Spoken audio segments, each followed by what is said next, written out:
So hello and welcome to the 9th episode of the Boar Hat Tavern Podcast, a podcast all about 7 Deadly Sins Grand Cross.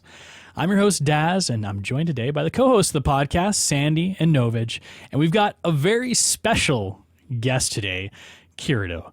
Kirito is possibly the king of off-meta PvP, so we're going to be talking a lot about some interesting comp ideas that he's got that you may want to consider bringing to your PvP group. But on the show today, we've got a lot of great topics that we're going to cover. We're going to talk about the patch notes and just some news that kind of released over the week. We're going to talk about some JP news as well. There's the new Guild Boss Season 4 was just released this week there. And the ReZero collab was also confirmed. And we know Kirito is actually a big fan of that anime. So he's got a few things to say about there, I'm sure. Then we're going to be talking about Kirito's off-meta PvP. We'll be going to Sandy's Final Boss Escanor tips. And then we'll round off the show with a fun Whose Sound Is That Anyways game. But Sandyy, Novage, Kirito, how did pulling on Assault Meliodas go for you guys? Sandyy, how about what happened there for you? You know, as a content creator, you would think that Netmarble would give me some sort of luck. But no, I'm just like any other average Joe. I got shafted hard. I feel like the Archangels are not even on this banner. I went to 630 gems, you guys. 12 SSRs. None of them Assault Melee, none of them Angels. But I did, however, pull 2 Alates. So I'm not too mad about that because, you know, I'm hardcore knighthood boss kind of strat. So now she is 3 out of 6. She has still evaded me, Daz. I don't understand. She hasn't been on the part 2 banner. Alate too, she was the golden nugget in this banner for me too. I got one of her, so I was pretty happy as well. But if for no other reason than Guild Boss as well, I feel like we're kind of in the minority here. Not many people want Alate dupes on the Assault Meliodas banner, especially with those Archangels popping up there. Novage, though, I heard you might have gotten that one that has been eluding you for the past couple months, the Ludociel, eh? Yeah, my goal was to get Ludociel over Meliodas actually, but I had to go all the way through the banner and still did not get him. So I started my second rotation, and sure enough, eventually 200 gems into that one, I finally got him.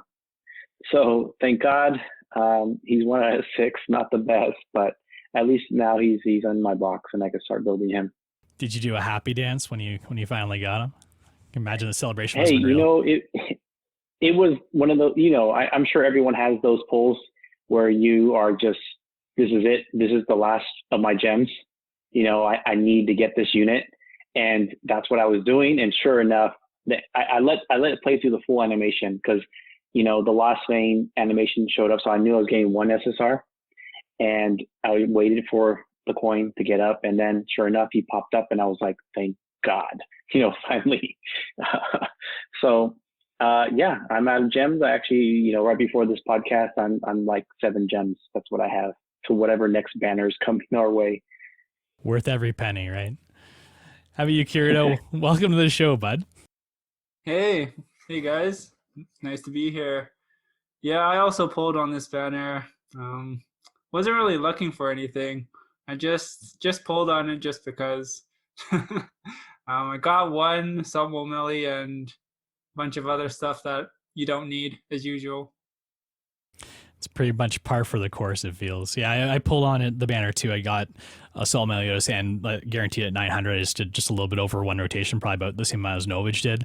And I ended up getting 1 dupe of Assault Meliodas too, which is great. Again, I think we're all kind of on the same page though. None of us were actually pulling on the banner for Assault Meliodas except for maybe collection purposes, because we were talking about a bit off camera too. Kirito was saying, we're just reiterating what we were saying last show, that he's not the greatest character in PvP right now. I'm almost happy every time I see him pop up against me in PvP too, because I feel like he's a pretty easy one to deal with. Kirito, are you having fun playing against these Assault Meliodases that you come across in PvP? Yeah, I'm still using the 1. I mean, this is the way to go.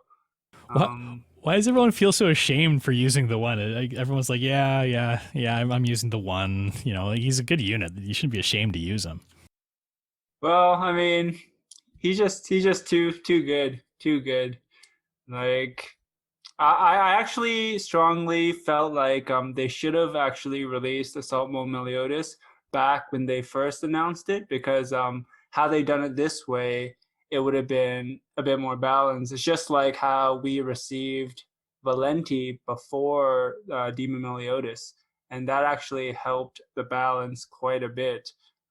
In this situation, I saw what they were going for. They were basically doing the same idea where they would first bring out like Assault Mode Melee, and then the one would come. And I think that would have made for a lot more interesting and like fair PvP, because it would also make like, you know, the Assault Mode Melee more, you know, desirable, because now it's like, it's kind of optional. If you have the one, you don't really need to go for them.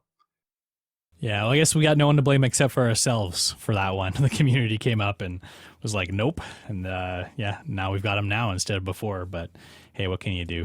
Still, I think a lot of people they're definitely not hurting for people pulling on this banner. That's for sure. I don't think there's a ton of people that are skipping when they see it, especially with those tasty archangels on the banner as well. So we're going to go over the patch notes. There's not a ton that came out this week. It's definitely one of those off weeks, considering Assault Meliodas came out last week, and we'll expect a new banner next week. But we did get a little bit on the patch notes. Novage, do you want to take us through what we've got? Yeah, definitely. So if you guys saw the notification or the image that came with the news, we're getting some new cosmetics. You got Dairy, you got Esterosa, Droll, and Monspeed, all commandments again. I kind of see the theme here. I know Sandy said it last show where, it seems that, it's kind of nice that they're going to eventually do Final Boss for the commandments. Now they're kind of pushing more of the commandment cosmetics that were already out on PvP or JP for a while.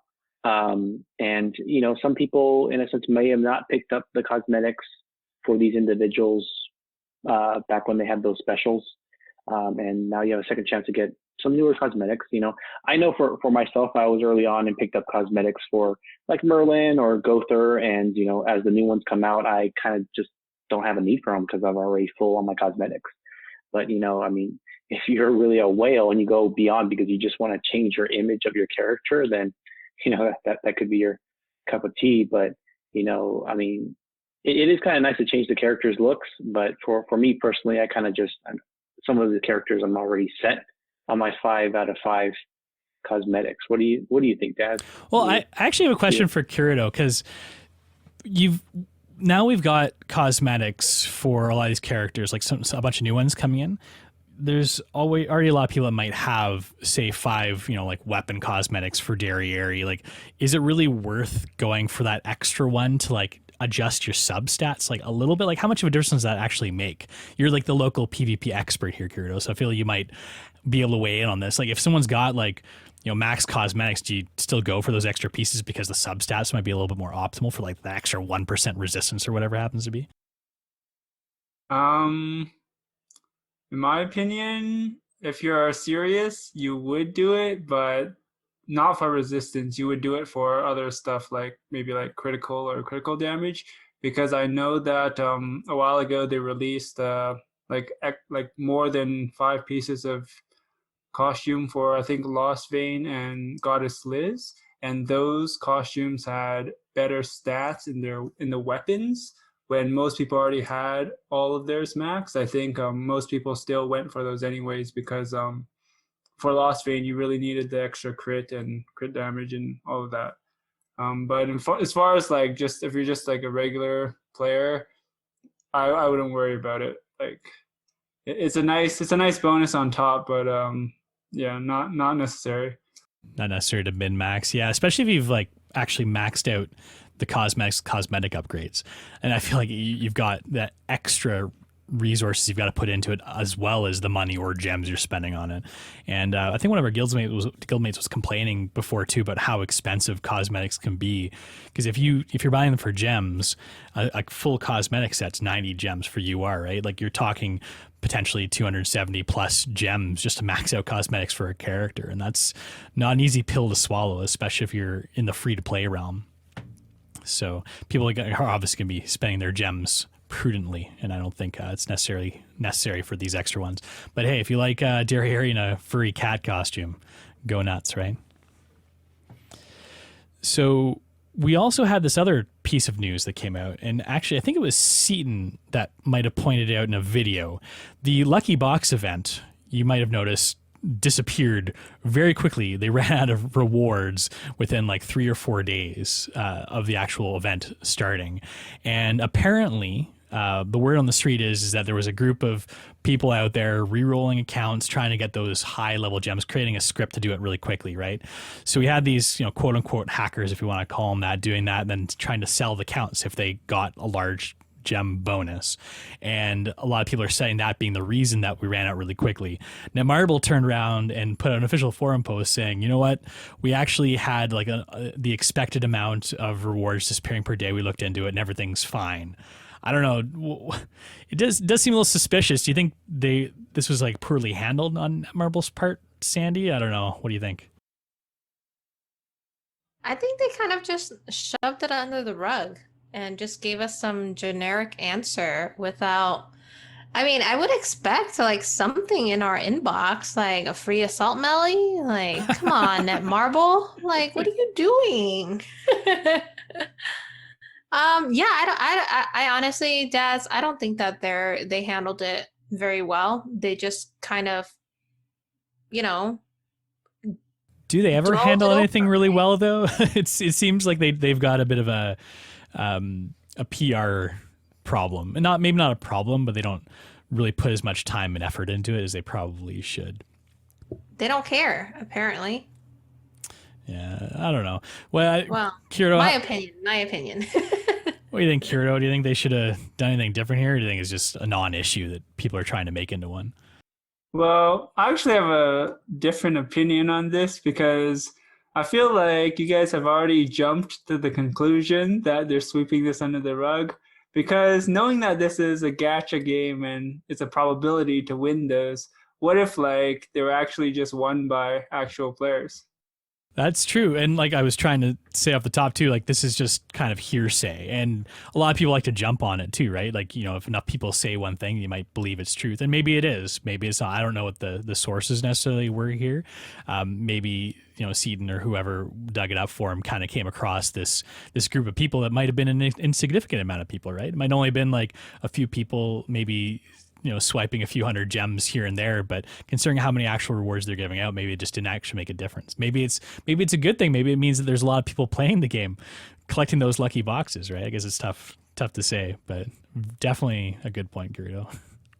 Yeah, I don't want to just throw out assumptions on what happened because it's just rumors and a guess. And even if it was true, I think it doesn't really affect me or the average player, so I think it's fine. People love controversies. I will say either if what happened actually happened or not, I still think their forum post was like extraordinarily vague and didn't really address the issue as much as it could have, and tried to like explain what they thought was going on versus what was said too. So I don't know. That's what I think happened there. Sandy, did you have something? Daz, Go ahead. No. I was curious if any of you guys remember the last time we had the event similar to this one. I don't remember the rewards kind of ending so quickly. I mean, that's why I was kind of just comparing it to the previous events. I remember, you had to log in, share on social media, and I forget whatever the third one. It could be similar to this one, but I remember it almost going all the way through for at least over a week. So I guess that's why, in a sense, it might have been a little bit more notable to people that hey, something could be wrong. But Kirito does have a point. They could have had an influx of new player base that started playing as the game grows. Who knows? It's interesting though. Whenever there's disappointment in something disappearing sooner than people expect, I think people are generally excited to jump to conclusions as well. And I mean, like, I think we all do it, and we've we did it a little bit as well at the beginning of the show, and Kirito kind of put us in our place, right? So yeah, I don't know. I agree with everything said here. Like, maybe we shouldn't be jumping to these conclusions. Maybe we should give them a little bit of a break. Maybe it's just they didn't budget enough for the event to last the whole time, right? And because of that tempered expectations, we ran into this kind of issue to begin with. Yeah, I don't mean to be like a Debbie Downer, but this is kind of convenient with the whole crash on Android devices with the web view. I can't log into 7DS, so it just goes to the fact: are there hackers, or is Netmarble? I hope it's going to be fixed by the time that the maintenance is over, because it sucks. I'm just stuck. Sandy needs to do her guild boss runs, and she can't get in there Netmarble. She's getting very annoyed. All right, let's move along to the JP news, because there's a little bit to talk about here. In JP, there was actually a couple interesting things that came out this week. The first of which is something that Sandy obviously is pretty interested in, is the Guild Boss Season 4 just got released. Now, in Guild Boss Season 4, they're trying their best to make sure that Derriere stays out of any accepted strategies here by making humans and demons take more damage but also deal less damage. They've almost essentially restricted it to giants, fairies, and unknown races for viable units because of this. It's difficult to say what the best strategy is going to be because it's only been out for a few days on JP, but I don't know, like what have you guys been seeing about this new guild boss? Anything coming out of it that looks interesting to you guys? I mean, he looks super cool. I watched Seaton's video of the showcase Daz, and he looked super cool, but yeah, I mean, you're restricted to the giants, fairies, and unknown races because, correct me if I'm wrong, this is what I believe, is that the left arm does more damage to archangels, the right arm does more damage to demons, and the boss himself does more damage to humans. So they're trying to get all these other characters that we don't usually use to be utilized in Knighthood Boss if you want to get that high score. Is that a bad thing though? Like I actually see it as a good thing, because to be honest, I'm tired of using the Derriere, like where you got pray for a crit and run it hundreds of times to get that crazy score. Like I'd much rather have you where you can use different units, maybe strategize a little bit more, still get high scores, and maybe not have to worry about insane RNG required to get those. So what's the team that's doing well so far, Novage? I think you were watching a couple of videos on it, right? Yeah, so it's actually interesting. The first one on the first day, it was the Wedding Deanne, the red one. She gives a boost to damage to giants. And then pairing her with Matrona, Green Droll, and Green Merlin was pretty popular. I have seen a lot of other videos that are, the score is just as much or even higher. They use Hawk. Not sure if I need to double check, but I'm not sure if JP has a buff to Hawk at the time. Maybe that's why he's scoring so high. Yeah, so that could be probably the case. But I've seen people use Camilla, because she's an unknown, and she removes debuffs from her team. So that was kind of helpful. I think that might have been Seaton's video. Not too sure. He was probably one of the first ones that kind of tried that. But I have seen a mixture of fairies and, other giant characters like Red Little Deanne. So it's interesting. I think it's actually fun in a sense because, if the guild boss comes our next season, because I know when Akulu came out for JP, they didn't wait that long period to actually throw it into our rotation. It kind of came pretty quickly for the speed that they was going at that time. Now that they're really trying to close that gap, the next rotation ideally should be Einik, but I would take this boss over Einik, honestly, for the next rotation. For the one, it's uncharted areas, and two, it'd be kind of fun to see if maybe the global content creators could come up with a team that actually is able to score, consistently higher than the JP content creators. That'd be kind of fun. So there you go, Sandy. A challenge right there. You must be getting tired of looking up JP video content and trying to toss it through Google Translate to figure out what's going on then. Is that what you're telling me, Novage? Yep. All right. So sometimes it's not always correct. Some of the words get translated horribly wrong. Yeah, but they have been a good source of information for us in the past, that's for sure. All right, well, I guess maybe we'll be finding out a bit more about that soon, and I'm sure Sandy will be doing a ton of videos on it as well as soon as it does come out. So it'll be interesting to be able to do some theory crafting, see how that shakes out. Another thing that came out in JP News this week, really interesting, close to Kirito's heart. ReZero collaboration was confirmed. I've never seen this anime, Kirito. Is it worth the watch? Yeah, I would say it's worth the watch. It's a very popular anime when it was released and still is. I think there's been new season last couple of months that came out, and I don't want to get too much into it because I know none of you have watched it, and I wouldn't want to spoil any of that for you. So if you want to know what it's like, you're gonna have to check it out for yourself. Are you excited for it then, though? Are you gonna be pulling even if the characters are not the greatest? Yeah, I think I'll definitely go for at least one of each just for collection purposes. And this is actually one of the few animes I've actually watched through the other collabs. So, yeah. What are your opinions on collabs in general, Kirito? Like I know the KOF one came out with a couple meta units with Kyo, who we all know that you like very well as some other ones are maybe not must-haves, but very useful to have, like your Athenas or your Rugals. Like, do you like or not like the fact that you can have a time-limited banner that can have units that are going to be relevant to PvP or maybe even must-haves in certain situations?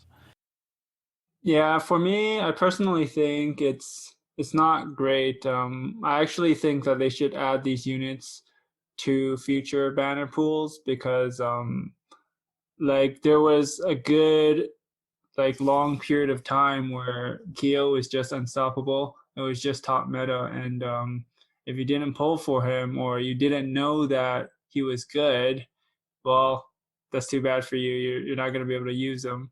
And the other one is also like Athena. Athena is actually a really great utility character, still used today in different things like in that auto PvP, the Brawl. She's good there, and she's good on Guild Wars defense teams. And if you don't have her, then that's kind of too bad. And I think the main complaint is not that people can't get them, is that most people have them, but they can't get their cosmetics because they were a limited time and you had to pay money for them or buy it during that period. And if you didn't, then you're kind of screwed, because I think a lot of people, they have 6 out of 6 Athena, but they just didn't buy any cosmetics for it because she was kind of useless at launch. So I think the best solution is just to basically add these characters back to the regular pool, maybe add it to the event pool or something with Blue Lilia and Valentia and all that kind of stuff. I think that would make it a lot more fair for people. Otherwise, it's too exclusive. It's pretty much just pay to win players that will be able to invest in these. I regretted using my selection ticket from the KOF collab. I used it on where I should have used it on Athena because I didn't pull her and she's not in my box. I still haven't used Mai at all. I know she can be used in certain situations, but I definitely am regretting that choice. I remember asking everyone in our Discord, being like, who should I pull? Who should I pull? And they're like, oh, go for Mai. Apparently, I didn't listen to Kirito's little voice there saying you should have pulled Athena, because it would have been a smarter call, I think. Yeah, so hopefully they'll bring these collabs back again. Like I said, KOF. I'm not sure. I'm sure no one really cares much about the slime collab coming back, but KOF for sure. And if there's any meta units in ReZero, hopefully they'll come back again, especially if they end up kind of cycling back into the meta after the banner is long gone, for those of us who didn't end up getting to pull in them.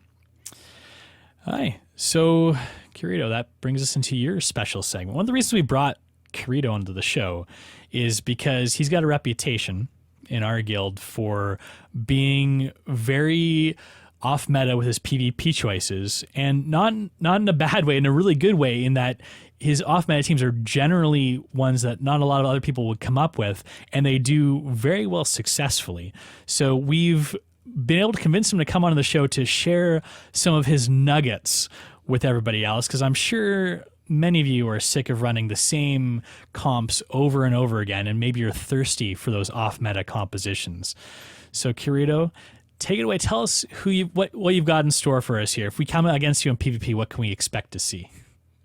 Okay, so this was my favorite team pre-Assault Melee release. I would play the one, Goddess Liz, and Red Galland. Now, this is the ultimate troll team because what you will fight against is usually the mirror team, except they have Gother instead of your Red Galland. And they would pretty much like always misplay. And if they didn't misplay, they would lose anyways because their Gother was just like a rock the whole time.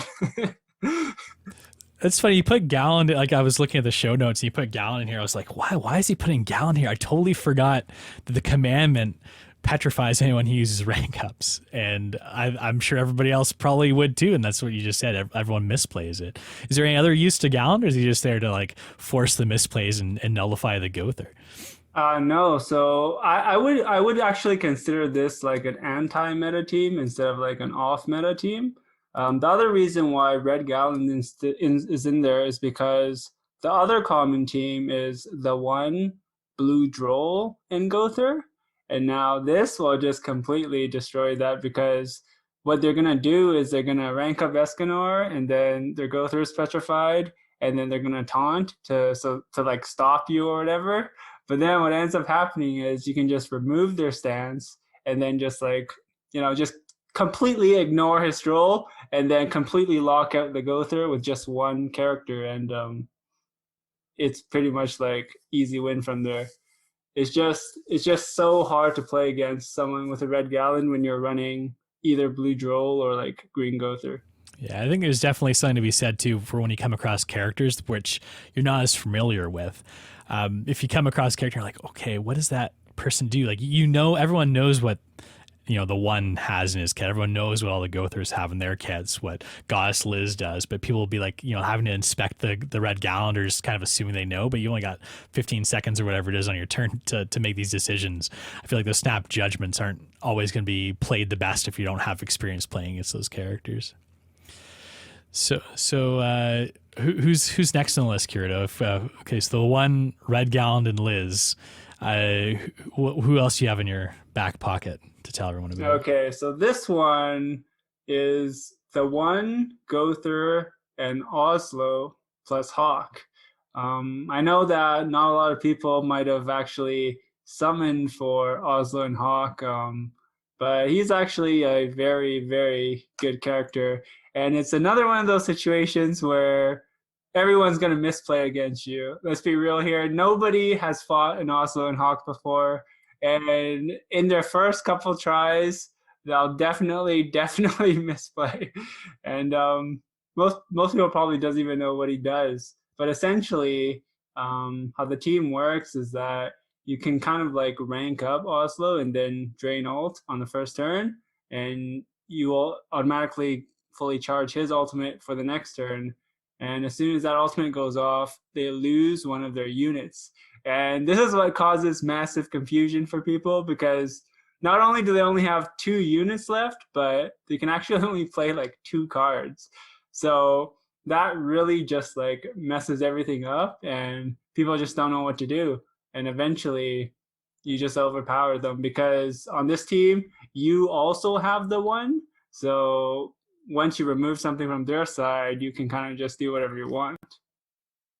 So what do you find people like typically do against that comp? Would people try and go for the Oslo off the bat or the one? Like I don't even know how I'd handle that, like how to counter your off meta team here. I'm not actually sure what most people like. It's the response seems to be mixed. Usually people, what they do is they kind of just like hit your Escanor because that's kind of just like what they do. But then because like they usually can't kill you unless they get really lucky. Like they merge an Escanor card first turn, they rank it up into a gold, then they'll kill you. But like normally speaking, what's gonna happen is that they're gonna fail to kill your Escanor, and then you're just gonna lifesteal back by hitting their units, and then Oslo does this thing, and it's pretty much over. Oh my gosh. I do have Oslo, so I feel like now I gotta try leveling him up, putting a little resources into him just to try that one out. How about you've got another team on the list too? You want to tell us about that one? Okay, this team, I just started testing this again. I'm bringing back the old cancer to deal with the new cancer. So this team is Lost Vein Meliodas, Goddess Liz, and Green Droll. Because what I've realized is that everyone in the arena right now is running their Assault Mode Melee, and they're not like going to attack or anything. They're just going to go straight for Assault Mode's Melee's ultimate. So that's why Green Droll is here. So basically, we're both going to rush ult at the same time, except he'll be locked out from his ult, and then I win from there. That's the whole game plan. And it's pretty, and also the best thing about Lost Vein is you don't actually have to attack. You can just move his cards around all day long until you get the ult, and there's just nothing they can do because they have like Droll, they have Moleskula, and they have Assault Mode Melee, and that can't kill anything. And so it's just such a good response to the current meta. But it also has a decent matchup against the one, but I wouldn't say it would be favored. So it's more like if you see Assault Mode Melee all day, just bust this out, guaranteed to win. There's nothing they can do to stop a Lost Vein ult.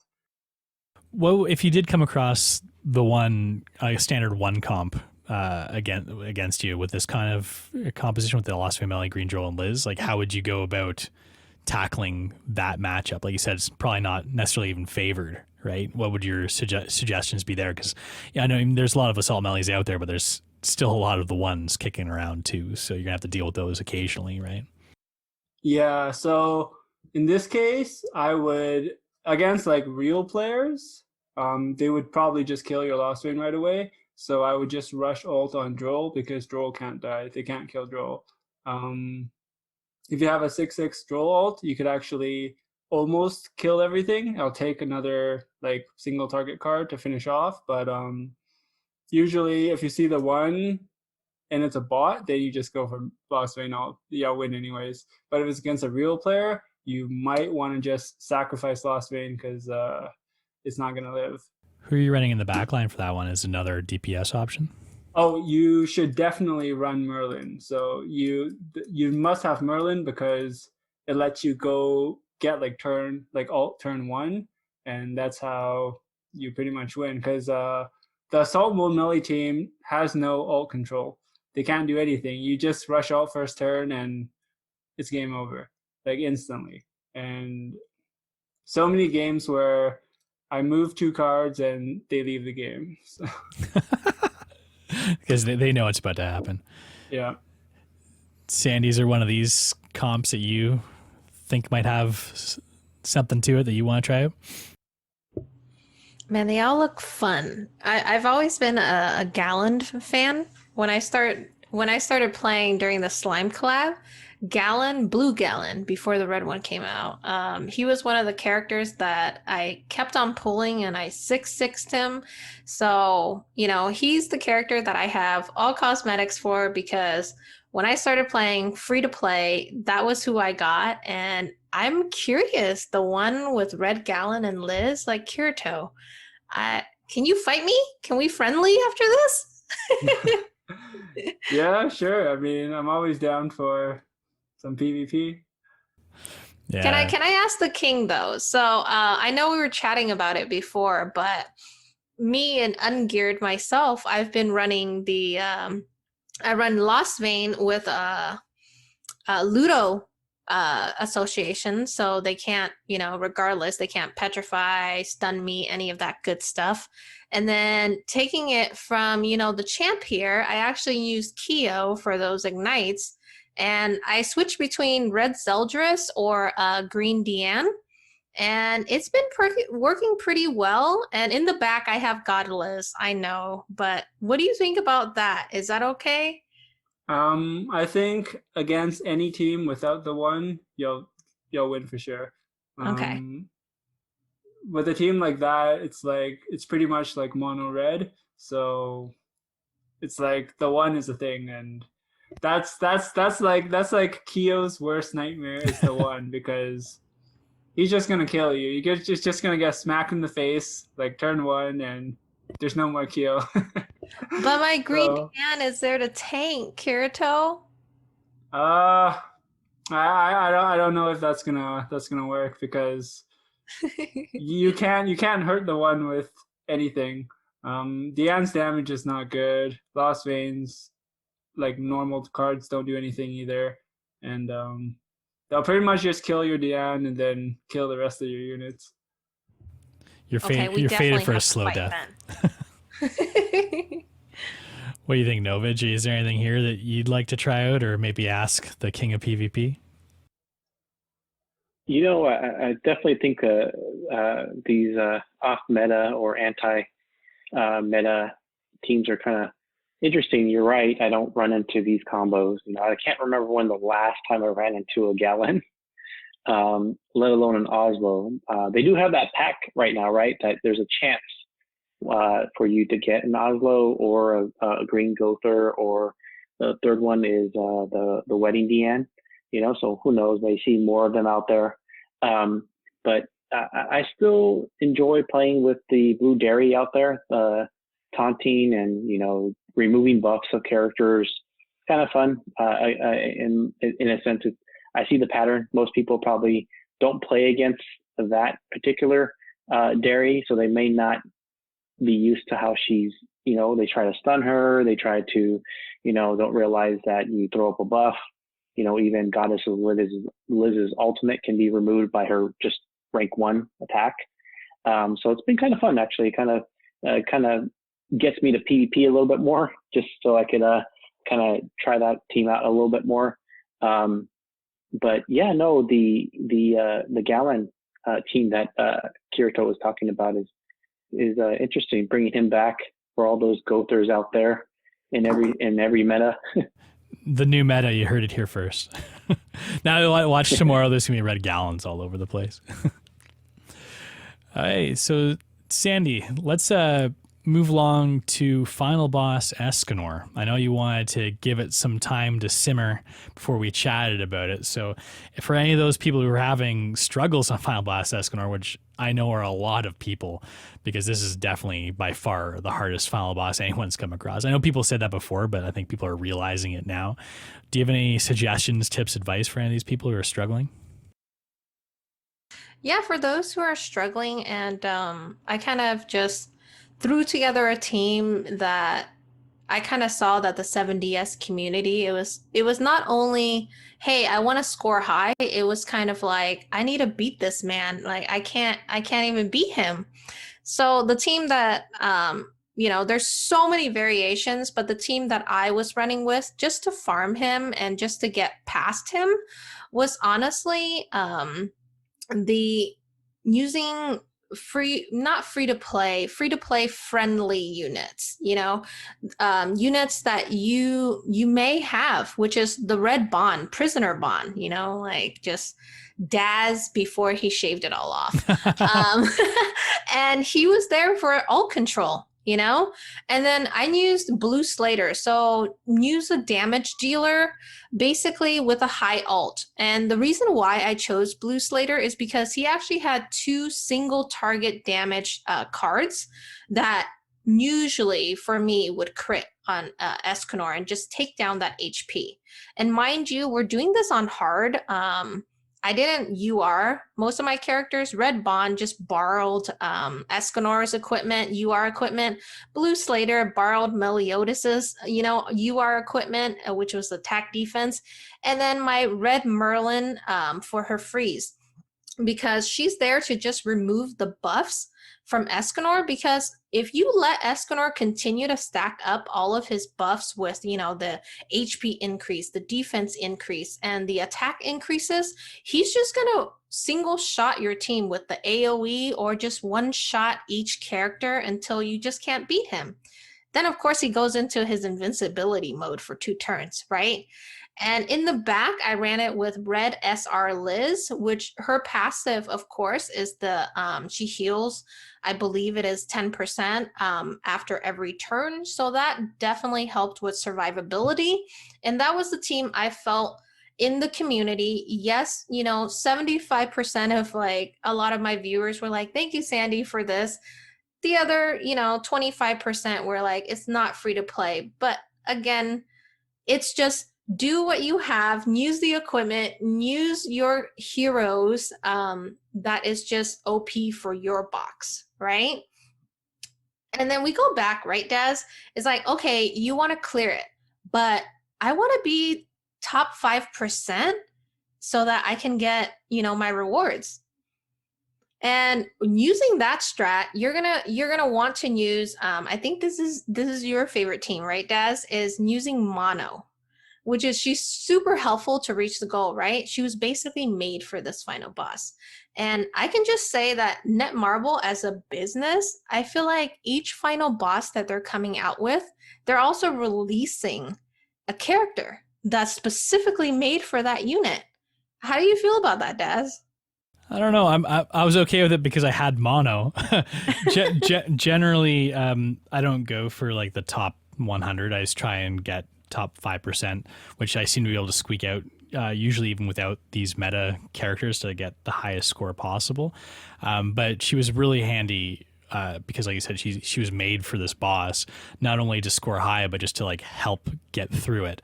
But I think one of the best things that you said too was, you farmed it on hard. A lot of people, I feel like they feel like the need to farm it on the highest difficulty, and that's definitely not true. If you farm the highest difficulty, yeah, I guess maybe it's more efficient if you're beating it every time. But especially Final Boss Escanor, I feel like you can't necessarily assume that you're going to beat every single run. Whereas something on hard, you more likely will. So it's actually more stamina efficient and helps with your sanity to do that. So, and even if you can't farm it on hard, like farm it on normal or whatever the lowest difficulty is, like just to get those rewards, it's much better than bashing your head against the wall and throwing potions to the wind. At least that's my take on that. But I think there's some super tryhard strat, which I couldn't pull off too, which we're seeing all the top dogs get. Sandy, did you try that strat out? No. So now we're going into top strat, right? That is the reflex strat, which is 8,500 points, plus, right? With the Goddess Liz, Red Malaska, Green Demon Meliodas, and Jude, which is basically reflecting damage. And you spoke about this on the last episode, Daz, where it requires a lot of investment and it's really not a sure thing. And if, just to our Discord and a lot of the other Discords that I've joined, it seems like it's not guaranteed, and you really have to have the patience if you are one of the tryhards.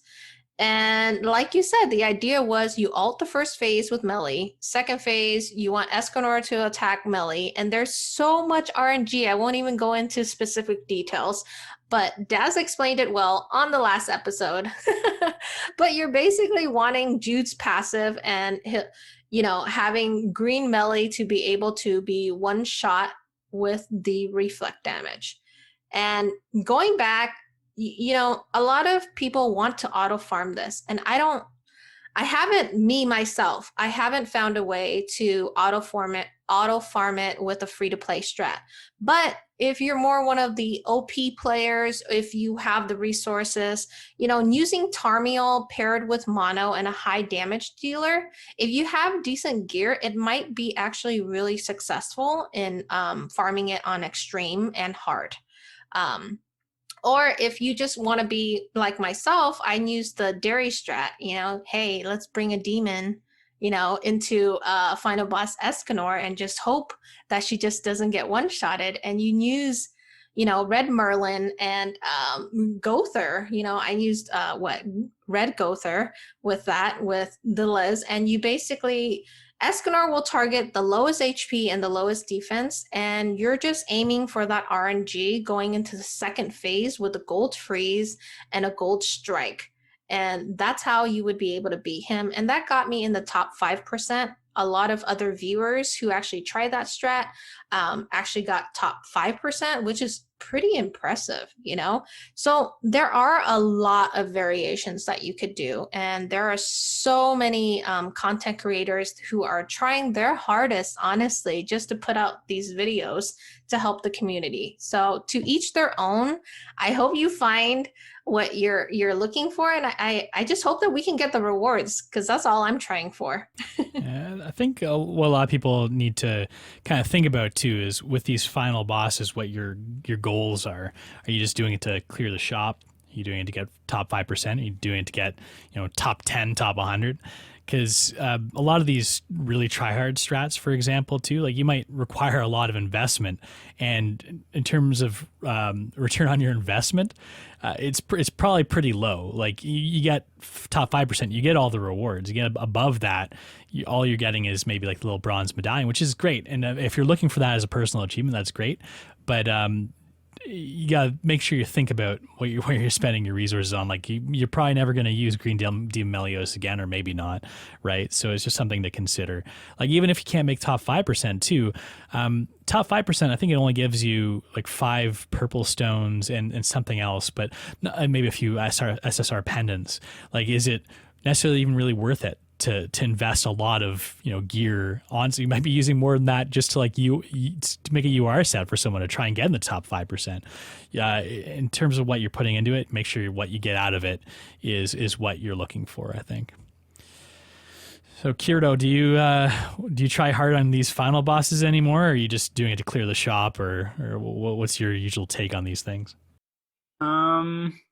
I don't even clear the shop anymore. I just do the very, very minimum. I'll get the hammers and the purple gems and maybe the costumes, and I'm out. Like the rest of the stuff is just, I don't even know if it's worth your stamina pots to get those horns or whatever. So I kind of just go for a quick sweep. I did go for a top 100 attempt one time, and that was enough for me, because the number of times you're gonna have to replay this, probably in the hundreds, if not thousands, even if you have like everything maxed. So like you have what you need to get rank 1, you'll still have to run it like 1,000 times to actually get the RNG you need.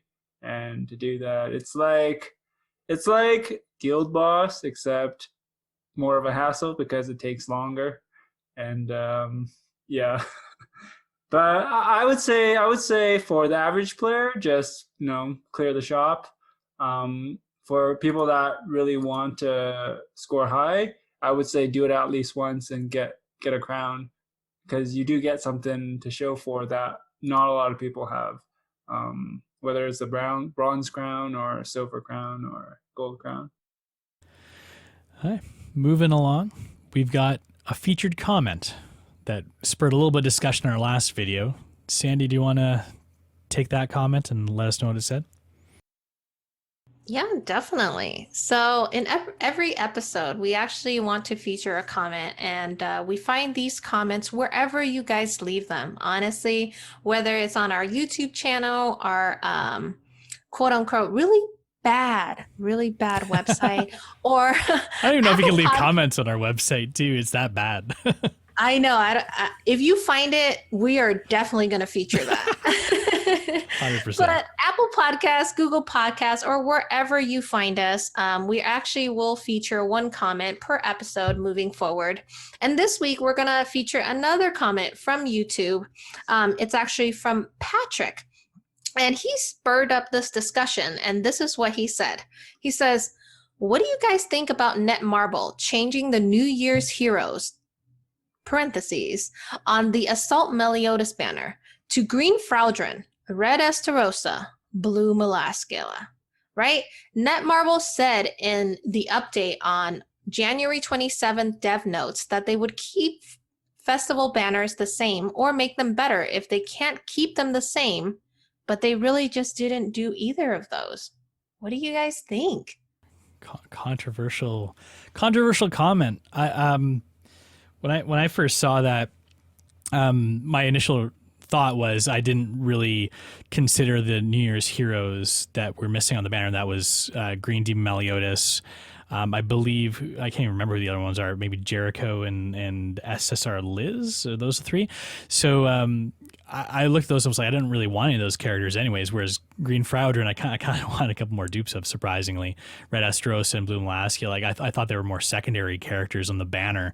But I make this kind of comment made me realize that not everyone has the same aspect or the same perspective on what is good in a banner. For this Assault Meliodas banner, it was mostly about the Archangels. I think that in the general, in the community, everyone was kind of talking about and really hoping that they were going to keep that consistent. And I think that's what Netmarble was really trying to do, make sure that the kind of key units, the meta units on each banner, were consistent from banner to banner, and then maybe the secondary ones, are more of an afterthought. They weren't as concerned with making those the same. Some people might have seen the Green Frowder and Red Esteros and Blue Malaskia as upgrades to the New Year's units. Probably, maybe most people didn't, but still, like, to me, I don't think it was as big of an issue.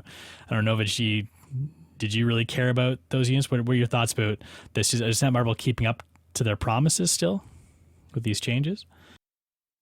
I think Patrick actually may be onto something that we haven't realized. It could be Netmarble testing to see if they could get away with this. So down the road, they're going to try to manipulate that a little bit more, in a sense. It may not be about the units. I think for Patrick, it could be just the fact that they didn't keep to their word. And now there's, again, uncertainty down the road of what they say in one thing and what they actually execute. I mean, that could be another can of worms that, may blow out of proportion later, when, Baby Merlin comes out. If that banner is not the same as what it was on JP, who knows? But I mean, personally for me, I did pull on the New Year's banner. I was baited and I did pull because I really wanted the blue Jericho to work with her passive for, like, the other units that rely on crit damage. So I kind of wanted to see if I could make something work like that for, like, Hell Demons for the red one. This is obviously before Escanor or the one came out. That would have been kind of nice to kind of see what you could do with that. So I remember during that time, a lot of people were saying, skip this banner. So I think some people may, like Patrick, on the other hand, could have actually wanted a chance of, hey, I didn't pull Assault Melee or I didn't pull any of the Angels, but I got this blue Jericho that I didn't have for my box, or I got, this green Demon Meliodas that I chose to skip last time. I think they've already been around 2 times, maybe, the New Year's banner in pulls, but who knows? I mean, some people may not have them in their box and they want them for the cosmetics or for the extra. What do you get? The extra the extra reward from Hell Demons. You possibly could buy the cosmetic but not have the unit if you chose to buy those set bonuses. But they require that unit that has the last piece, which is normally their UR body piece. But all in all, was it, for me personally, I didn't really see a difference from having these commandments versus the New Year's banner. I guess it's a problem. If they change it at all, it's very subjective, right? It's hard to say this unit is objectively better than another one, almost no matter who it is. I mean, obviously there's some exceptions to that rule, but what one person might really want, another person might really see as a troll unit on a banner too. So if Netmarble changes any characters on the banner, it could potentially, lead to people saying that they're going back on their word, which puts them in a bit of a difficult spot. Maybe they should have worded it a little bit differently too. Kirito, do you care about this kind of stuff at all? I feel like I know what you're going to say already, but what do you think about it?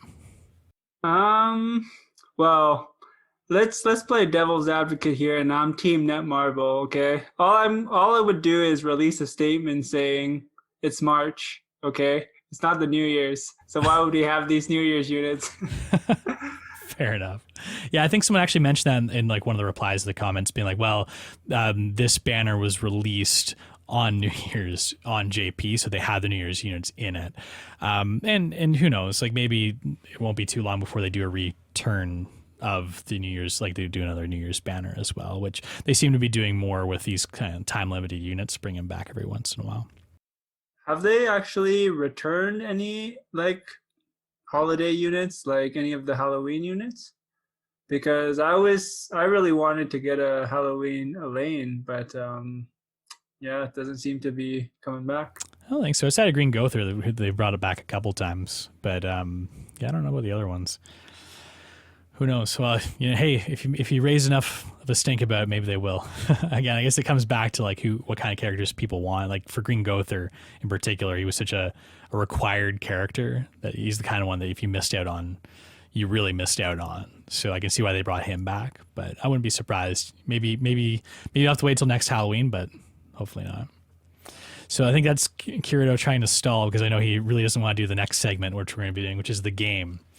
So no, this is rigged. I'm calling it out right here. So we have a track record of pulling out this audio game, which what we call is Whose Sound Is It Anyways? What we do is we play an audio clip from the game of a character's ability or ultimate skill, and the two co-hosts, Sandyy and Novage, and then Kirito as the guest, are going to have to compete to see who can answer whose skill that was first. Now, Kirito doesn't play the game with sound, so he's at a bit of a disadvantage. However, we're trying to balance that by I made sure that I use characters that I think Kirito has used more often than other people. So hopefully he'll just be able to pick up on the audio cues to take it home. But I guess we'll find out. So the way that it's going to work is I'll just play an audio clip, and then the three of you guys will buzz in, and we'll see who gets them right. If you get the character, it's a certain amount of points, which I'll tell you before. And if you get the skill name, it's actually double the points. So we'll start off with the first one on the list. And I actually themed them as well. So the first three are in the theme supporting cast. So that's a little bit of a hint. So these are support skills. You guys ready for the first one? You guys can feel free to spoil in chat too. Sandyy, Novage, and Kirito aren't going to cheat. Here we go. Oh, that was the second one. I just realized we don't have a way for Kirito to buzz in. So, Kirito, you're just going to have to jump in. As Sandyy and Novage can raise their hand, but we don't actually have video of you, Kirito. So, okay. I'll start us off with the Merlin. It's Merlin. Which color Merlin? Green. Green Merlin for 100 points. And do you know the name of the ability? Perfect Cube.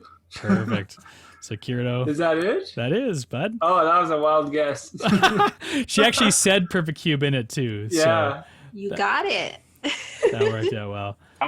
So Kirito, you're I just was petrified. I wasn't sure how he was going to buzz in, so I was like, "Are we starting?" Yeah, so Kirito, you're just gonna have to jump in with an audio cue to let us know. You can just give us a little buzz or something whenever you're ready to chime in. Okay, so you guys ready for the next one? Kirito's got. I think we know what the next one is. Well, maybe you do. Hopefully, no one else got spoiled. Let it run a little bit too long. All right. Okay, ready? I'm gonna start it and just ready to buzz when you're ready.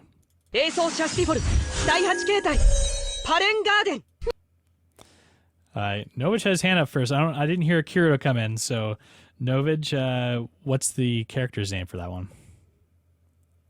Is that a Blue King? And his the skill, it's obviously his heal card, but the name of it, I can't remember what the first part of it is. I'll give you something garden, obviously. Well, you're just teeing up the others because they can go for the steal. So you get 100 points because it was Blue King. Sandyy or Kirito, do either of you guys know what the name of the skill is? Is it like the 8th form Chastaful or something like that? Oh man, I wasn't expecting to get the form of the Chastaful, so I feel like I'm gonna give you some points at least for that. That's the first part of it. Is Spear Chastaful 8th form. Sandyy, you want to try and steal the other half with the final part of the name? I'm drawing a blank, but it's something garden. Well, thanks to Novage, you know that much.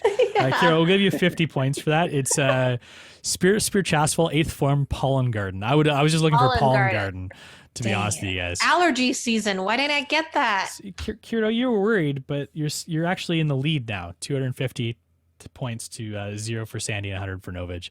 All right, next one. This is also in the supporting cast. Here we go. みんなのためです。 All right, Sandy, I saw a hand up there. Who is that? Do you know? It's godless. Yep, for 100 points. Now, do you know the name of the skill? I know you know what the skill is, but the name. I know. Anyone else know the name of the skill?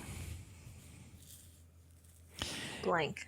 It's Goddess Bless. Go figure. I would have assumed it was something shield, but no, it's called Goddess Bless. So you've pulled into a tie with Novage with 100 points. So now we're going to go on to the 200-point audio clips. Remember, you get double the points if you also get the skill name. So the theme for these next three are Holy War Champions. These are regular skills, not ultimates, too. Holy War Champions to go with our Holy War Festival. Here's the first one. Sayonara.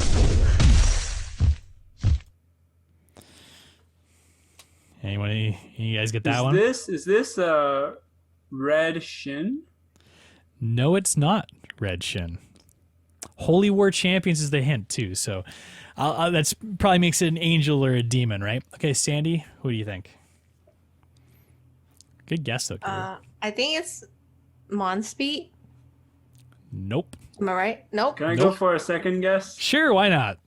This is Ludocio. It is Ludocio. Yes. Do you know the name of the skill? I just got him. I don't haven't used No, him which yet. would have no idea. Do you know the name of the skill? I don't actually know which skill is this even, but How'd you know it was Ludocio? I know he says sayonara. That's all I know. The name of the skill is Blue Shine Blade, and it's his single target skill that he does. Hi, moving on to the next one. 楽しいな。 Hey, you guys get that one? Sandy. Sariel. That's right. It's a single target one, not the AoE, but I have no idea. The name of this. Oh, I know the single target one is called. Oh, do it, Kirito. Is it like tornado? It is. Ah, damn it. That's round of Yes. points. You're running He away makes with a it. tornado. He does. It's one of the more obvious skill names, too, so that worked out well. Okay, last one in the group, Holy War Champions. Here we go. 配信者にはしろ。 Anyone have an idea who that might be? Can you play it again? I sure can. The process of elimination, is it Tarmiel? No, not going three Oh, angels in man. a row. Okay, Novage is going to go for it before we play it again. Who do you think it is, Novage? Is it a demon Meliodas? Nope. I'll play it again. 配信者にはしろ。 It's probably one of the harder ones we got today. Sandy. Is it Zeldris? It is. Which color? It is. Shit. Oh, sorry. Oh, excuse my French. Sorry, guys. That's all right. We won't bleep it out. It's red Zeldris, and it's his drain card, and it's. I don't know the name. Does anyone want to try a guess on the name? It's a tough one. Indicate Abyss, but you were right. I'm impressed. Okay, now we're going to move on to the ultimates. All the ultimates are worth 300. Darn, I always have mine on skip ultimate. I know. Well, there's more audio cues here too. So the first one, I'll let you know if they're a combo ultimate. So if there's two characters involved, you just need to name Yo, them. what's the theme? There's the theme is actually Kirito's throwback faves. So Okay. I'm glad you asked me that because I almost forgot to say that. Okay, ready for the first one?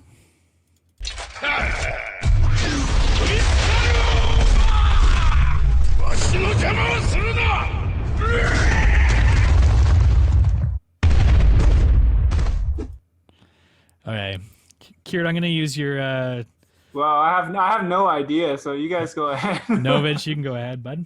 You put your hand up first. was that a Gallon ultimate? It was a Gallon ultimate. Do you know the name of the ultimate?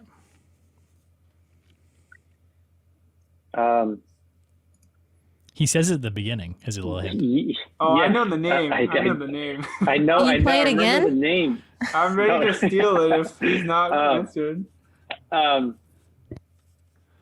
Maximum overdrive or something. Oh man, Close, but no cigar. Kirito, are you gonna come in for the steal? It's critical over. That's right. Critical over. He says at the beginning. I only know this because I watched the 7DS anime. Nice. Okay, next one. Again, Kirito's throwbacks. This is a combo move, so that you just need the main character, but if it's a bonus if you get the combo character too. Fake strike!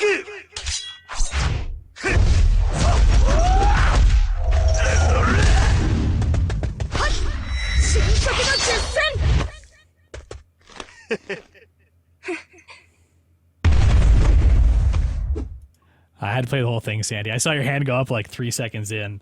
So, Sandy, who's that one? I'm just trying to get maximum points. I know it's the Bon and King ultimate.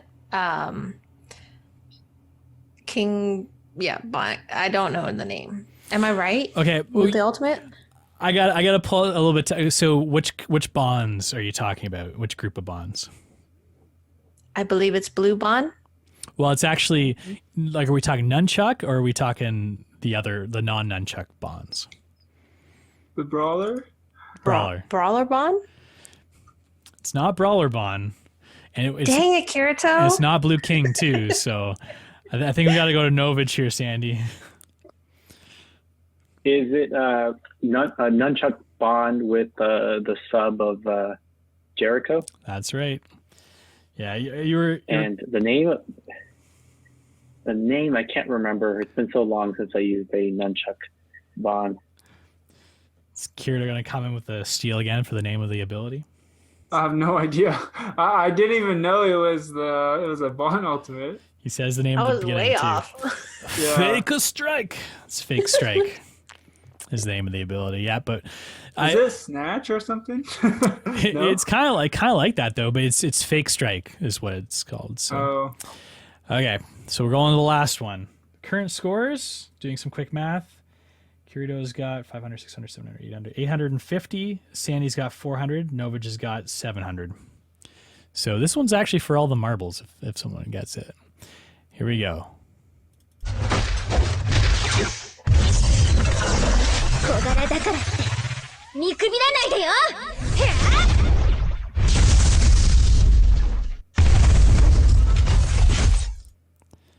Okay. Kirito, did you want to pass. check? No idea. Novage? Who is it? Well, if this is the last one, I'm gonna. What it sounds like to me, it could be Kirito's avatar in the game. Is this the Lentes ultimate? That is. Now, do you know the name of it too? Because Kirito there's a good chance he does. Oh my God, what we were talking about that with. I don't remember. I don't. Sandy, Kirito, you guys want to come in for the steal of the name of the ultimate? I cannot say. I have no idea what this is. Scientist.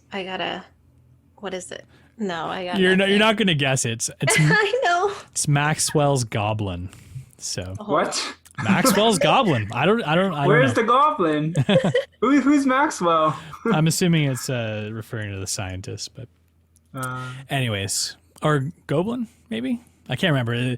It's been a long time since I've been in a science class and taken science history. So I know a lot of her ultimates, or a lot of her abilities are named after different scientific terms and such. So I'm assuming that's where that kind of reference comes from. I'm sure we'll get comments about it later on. But yeah, so it looks like Novage, you just pulled ahead there at the end with 1,000 points. You actually won one, bud. Congratulations. Wow, I didn't know you guys played this on the regular. Yeah, we do this. We do not necessarily this one, but we try and do like one game at the end of every episode, just kind of cap it off. But Hey, Kirito, you did a pretty good job though. You were neck and neck with Novage, and Sandy, you weren't far behind too, considering that you don't play this game with any audio. I was pretty much just piggybacking off people after they found the character because I would know the skill name. Well, you definitely snaked quite a few points doing that, so that worked out well for you. But I think this is where we're going to end off the show today. So thank everybody for joining us today on the Boar Hat Tavern, a 7 Deadly Sins Grand Cross podcast. We stream this live on Twitch, twitch.tv/Boar Hat Tavern every week on Monday nights at 9:30 p.m. Pacific time. Usually that was right after weekly in-game maintenance, but daylight savings has kind of messed everything up, so we may actually have to adjust the show time in coming weeks, but we'll figure that one out so shortly and let everybody know. Sandy, we all know you do a lot of YouTube content. Where can folks find you? Please come and follow me, youtube.com/Sandy with a double Y 7DS. And I really, really appreciate all your guys' support. If you'd like to get in touch with us, you can email us anytime at podcast@boarhattavern.com or follow us on Instagram or Twitter at @boarhattavern. All 4 of us are members of the Global Good Denied, part of the Scoundrels Alliance. If you'd like to join our ranks, reach out to us on Instagram, Twitter, or just send us an email. All the stuff's going to be in the description. You can also subscribe to our podcast on Apple Podcasts, Google Podcasts, Stitcher, wherever you happen to find podcasts online. We're probably going to be there. You can also find shows on our website, boarhattavern.com. But yeah, again, like I said, it's probably not worth going to that because that website's the worst one in the world. We'd like to thank Madeline Marois for crafting our killer logo, Streetwise Rhapsody from YouTube for composing our awesome cover of the Grand Cross theme song that we use for our intro, and Andre Bobe from ArtStation for letting us use his outstanding 3D renders of the Boar Hat Tavern for our pre-live and post-video splash screens. You can find all their work on the websites in the description wherever you're watching or listening to this. Everybody, thanks for listening. Have a great week. Sandyy, Novage, Kirito, thanks for coming out too. Bye.